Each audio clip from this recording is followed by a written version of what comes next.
இன்றைக்கி குழந்தைங்களுக்குலாம் ரொம்பவே பிடிச்ச எந்த காரமுமே இல்லாமல் ஒரு சூப்பரான லஞ்ச் பாக்ஸ் ரெசிபி தாங்க பார்க்க போகிறோம். இது செய்கிறது ரொம்பவே சுலபம். அதே மாதிரி கிட்ஸ்லாம் ரொம்ப விரும்பி சாப்பிடுவாங்க. செய்யலாமா?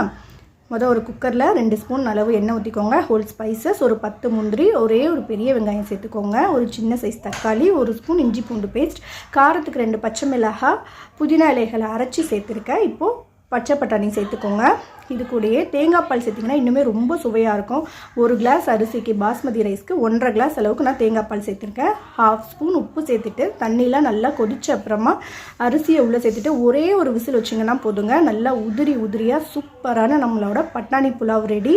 இது கிட்ஸோட லஞ்ச் பாக்ஸ்க்கெல்லாம் சூப்பராக இருக்குங்க. நல்லா விரும்பி சாப்பிடுவாங்க. நல்லா வயிறும் ஃபுல்ஃபில்லிங்காக இருக்கும். காரம்லாம் எதுவுமே இருக்காது. குட்டீஸ்லேருந்து பெரியவங்க வரைக்கும் எல்லாருமே சாப்பிட்லாம். அதே மாதிரி குயிக்காக செய்யக்கூடிய ரெசிபி இதே. கண்டிப்பாக ட்ரை பண்ணி பாருங்கள்.